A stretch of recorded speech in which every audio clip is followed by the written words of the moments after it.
Hello guys, welcome back to my channel. Today I'm doing my February wrap up. All the books that I read in February. I feel like I had a good reading month, a lot of 4 stars, but that's good. That means it's a good book. I also had 2 5-star reads, which is very exciting. So let's just get into it. Let's just not yap. Let's just go on and get into the video. Lily, what are you doing? Okay, you can stay there. First, I read The Fall Risk by Abby Jimenez. This was like a first read on Amazon, so it didn't come out until March 1st, but on February 1st, it was like a first read, so you could download it. And I immediately read it on like probably the first of the month, to be honest. And it was so good. I love Abby Jimenez's books, and this was like everything you could want in an Abby Jimenez book, but just like shorter. Like, I wish it was longer just because I love her books, but it was like everything you love about her books in a condensed format. The emotion, the humor, the romance. It was just so good. I really enjoyed it. Read it in one sitting. I also feel like Abby has such incredible ideas. Like, they're so unique and interesting. So really enjoyed that. Gave it 4 stars. Next, I read Change of Heart by Fallon Ballard. This is her new release. I listened to most of this on audio, and I definitely recommend the audiobook. It was really good. It's very short as well. If you don't know, I love Lease on Love by Fallon Ballard. It's one of my favorite romances of all time. So every time she comes out with a new book, I'm very excited to read it. And I haven't found a book I love as much as Lease on Love, but this one I really enjoyed. I also gave it 4 stars. This is basically about this girl who, she's very focused on her job and like work and stuff like that. I think she's a lawyer, and then she wakes up one day and she's in this like Hallmark town, and she has to try to figure out how to get back home to New York City. And there was a romance, there's some found family. Really enjoyed this. It was just a good time. I also feel like in her past releases they were a little bit more spicy, while this one I think there was only a couple scenes, so it felt less spicy than her previous books. I read her last release and it was pretty spicy, but I feel like this one wasn't as spicy, so I really enjoyed that. I read like the last little bit physically, and I enjoyed both formats. The premise was really fun, and I feel like the townspeople are very fun. Like, there's found family with that. I feel like the female main character really saw the best in the female main character. I feel like a lot of people might look at the female main character as very like harsh, and like she's obviously just really focused on her job, but the male main character just really like saw the best in her and supported her and encouraged her, and it was just really sweet. Loved the female main character's journey throughout the book, and it was just really good. I enjoyed it. Next, I read Onyx Storm by Rebecca Yarros. This is the 3rd book in the Imperium, I don't know, series after Fourth Wing and Iron Flame. And I didn't plan to read this, and then I got sucked in by everyone reading it, and I finished Iron Flame, and then it started Onyx Storm. I really enjoyed this. I talked a little bit about this in my vlog that went up a few days ago. The reviews I've seen about this book is that it was very confusing and there was a lot of characters that you didn't know, which I do agree with. But to me, it doesn't really matter. Like, I'm just here for the vibes, to be honest. I'm just here for a good time. In most fantasies I read, I don't know every character unless they're important. I probably forgot their names, to be honest. So when these names popped up and I didn't know them, it just, you know, went in one ear and out the other. It wasn't a big deal. Some of this also I didn't understand, but I kind of just cruised along, and I had a really good time. I think I'm giving it like 4 stars. I really enjoyed this. I feel like I didn't enjoy Iron Flame, but this book made me want to continue the series, so we'll be continuing the series when the next books come out, whenever that may be, probably in a couple years. I feel like the end of Iron Flame really hooked me and made me want to read this, and I feel like this, even though we have a lot more questions than answers, I still enjoyed this book. It's not a favorite fantasy. I have so many other fantasies I think personally are better than this series, but I still enjoyed reading it. I feel like as the series has progressed, it's not much of a romantasy. Like, I feel like this is very heavy on politics and the fantasy plot than a romantasy series. I really liked where Rebecca Yarros went with the romance, and I also really like the side characters. There's one specific side character that was just so funny. He really shined in this book. I feel like the side characters in general shined in this book. This series mostly is told in just Violet's POV, which is the female main character. And I wish that she did more POVs, because I feel like we would connect more to the side characters, because I feel like when you only get the female main character, there's so much going on with other characters. Lily, what are you doing that you don't know about because you don't get their point of view? So I would enjoy more POVs, and I hope in the next books there are more POVs, because I feel like it would make it more interesting. Even if we got the male main character's POV, but also like the side characters, just to see what they're doing. Because when we're really just focused on Violet, I feel like it really limits what you can do with a series. Like, I don't know how she's gonna make this 5 books, because you're just following one character and their point of view and what's happening with them. Do you know what I mean? I don't know. Also, the end of this was just wild. I was like, what in the world? Anyways, so that's my review on Onyx Storm. Next, I read One Golden Summer by Carly Fortune, and This book is kind of a sequel, not really a sequel, I don't really know, to Every Summer After. It follows the brother of the main character in Every Summer After. So you do not have to read Every Summer After to read One Golden Summer, but I would read Every Summer After first. And I loved Every Summer After. Like when I first started making like book content, reading a lot on Instagram and stuff like that, I think right when I started my Bookstagram, I read Every Summer After and absolutely loved it so much. And I raved about it. I talked about it on my YouTube and my Instagram so much. I love that book so much. And I feel like it was just really special to be like back with those characters and like see the side characters again. And this book I just loved so much. It's 5 stars, but also like infinity stars. It's my favorite book of 2025 so far, even though obviously we're only in March. But it's still my favorite book of the year so far. I absolutely loved it so much. I feel like this book, it sounds honestly probably crazy, but there's this quote. I don't know where it's from, but it's like, if I loved you less, I could talk about it more. That's how I feel about One Golden Summer. Like I genuinely feel like I can't talk about it. Like I haven't even posted my review because I literally cannot form my thoughts into words. Like it's a bunch of rambles. I put my feedback in NetGalley and I still feel like it's literally a rambly mess. I don't even know what I'm trying to say, but just know this book was so good. I feel like Carly Fortune is so good at setting an atmosphere. The summer vibes are so good in her books. Like I've loved, well, I didn't love Meet Me at the Lake, but I still find her books so bingeable. And even though I didn't love Meet Me at the Lake, I thought the atmosphere, the setting was done so well. Like I feel like she's so good at making you feel like you're there, making you feel like everything she's describing, you're like, okay, I can see it, I can picture it. Such good summer vibes. This is going to be the book of the summer. I know that right now, which I feel like her books usually are, but this book is her best book yet. It's so good. It comes out May 6th. So only in a few months. I feel like I had butterflies and my stomach was hurting like the entire book. Like butterflies, stomach was hurting like simultaneously. Also, I read this basically in one sitting. Like I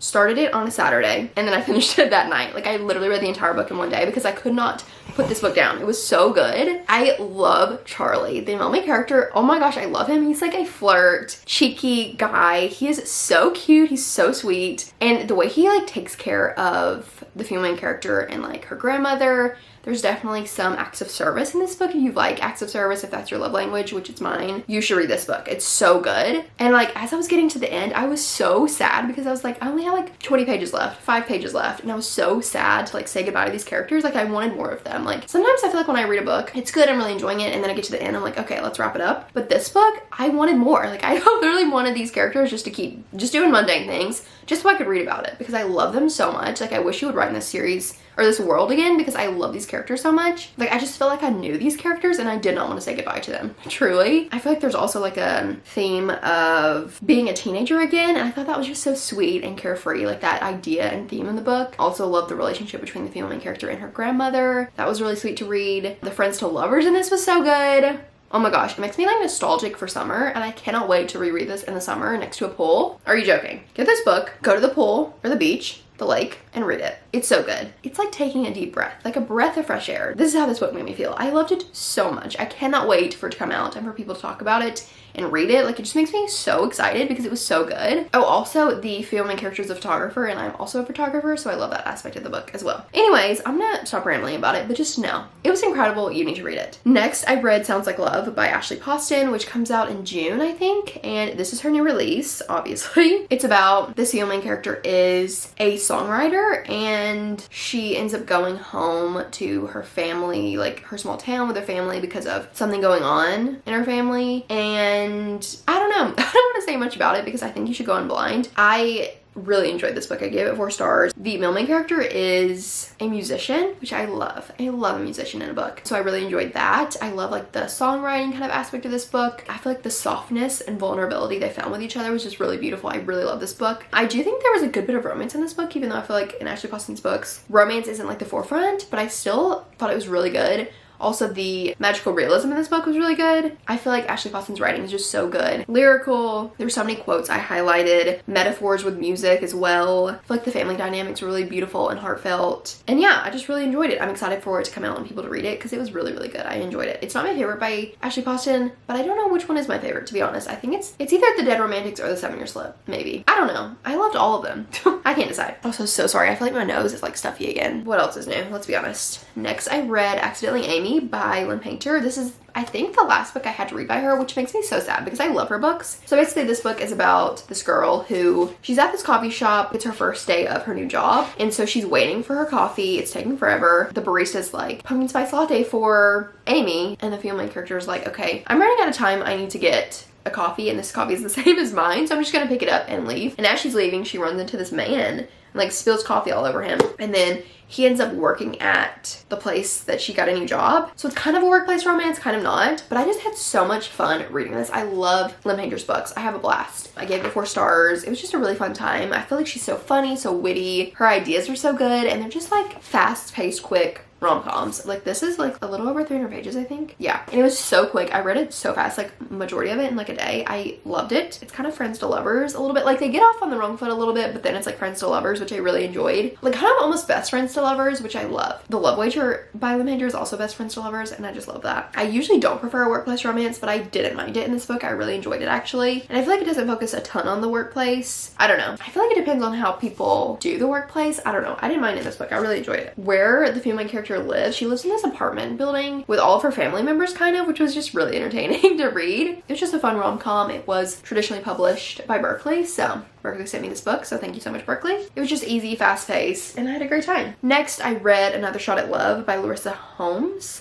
This is my first book by her, and it's a novella. It's like a hockey romance, second chance. It was like 70 pages maybe. I don't even know, but it was quick. 4 stars, cute, fun novella. A character in this book is getting his own book, which I'm very excited about. It comes out in May. It's also single parent, which I loved. Closed door. Just had a great time reading this. Definitely recommend. Then I read One More Wish by Lindsay Lanza. This is the second book after A Little Magic, which I loved by Lindsay Lanza. Sadly, I didn't love this one as much. It's like a small town, best friend's brother situation. You see a lot of the main characters from A Little Magic. You don't have to read that book to read this, but they are very prevalent in the plot and like the book. But I had a good time reading this. I just didn't like absolutely love it as much as I did A Little Magic and Speechless by her. But I feel like if you like small town, you should try this. I also think that the cover is definitely giving spring. Like, I don't know if it's just me, but this cover, or wherever I put it, is giving spring, while this book definitely takes place in fall and winter. So I was kind of confused about that. Like the end is definitely in spring, but like the majority of the book doesn't take place in spring. So I was like, okay, I was expecting it to be springy, and it was not. There's like a single parent aspect with the main character, which I enjoyed. The friendship aspects, the found family, the small town, especially seeing like the small town and the characters from the first book, I enjoyed. But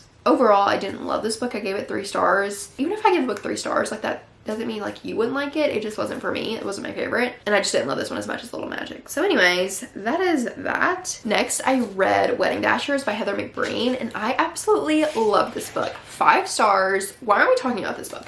Guys, why are we talking about this book? Like, it literally was so good. This book came out in January, like the end of January. Berkeley did send me this as well. Thank you so much, Berkeley. And I was like in the mood for the vibes of this book. It just sounded good, so I picked it up. Literally incredible. I could not put it down. It was so good. So basically it's about this girl who is on her way to her sister's wedding in Ireland, and just things go wrong. She misses her flight. She ends up staying at this hotel. There's no hotel room. So she ends up staying with this guy. He ends up being pretty prevalent to the wedding. So that's kind of the plot of this book. So you're definitely following them as they are just trying to get to the wedding. That's pretty much the plot. And it is so good. So if you've read Holiday Romance by Catherine Walsh, I think is the book, where they're trying to get back home for Christmas, it's kind of giving that vibe in the sense like they're traveling and things are going wrong.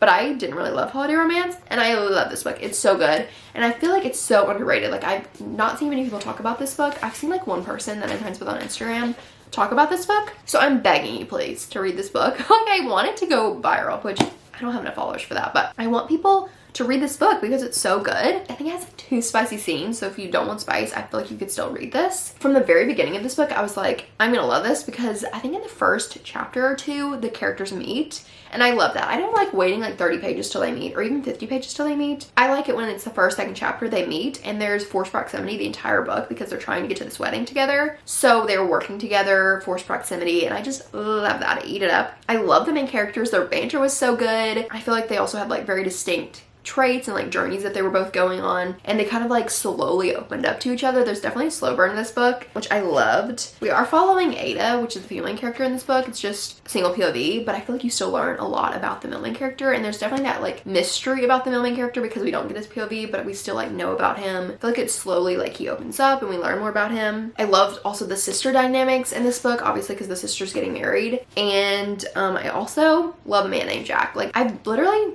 never not loved a man named Jack. I don't know what it is. At least on Love, there's a man named Jack. A Curse for True Love, his name is Jax, but basically the same thing. His name is Jack. I love a man named Jack. He never steers me wrong. You know what I mean? I love the setting, the imagery, the descriptions. Obviously, they're traveling throughout Europe, so you see all of the like descriptions of all these places they visit, which is so fun. I feel like this book would be perfect for summer, like if you're traveling abroad, or even spring if you're traveling abroad. I think you should definitely read this. I felt like so immersed in the story. It made me really want to go to Europe. I mean, I already want to go to Europe, but it makes me want to go to Europe more. Even though that is very far to go, but I still want to go. It'll be so fun. It just sounded so fun, and like I feel like the two main characters made the most of every place they ended up at, even if like something went wrong and they weren't meant to be there. They just made the most of it and they explored where they were, and it just seemed so fun. And I just love the characters and how they like kind of had a, for the most part, a positive outlook on the situation they were in. Heather McBrain's writing is so good. I highlighted so many parts of this book and I just absolutely loved it. I also like with this book, when I finished it, I was so sad because I had no pages left for these characters and I just wanted to read more of them. Like, I just ate it up. Every single page, I feel like the pacing was so good. Like, this author, this is her debut. Did I say that? No. This is her debut. She knows how to do pacing. Like, I was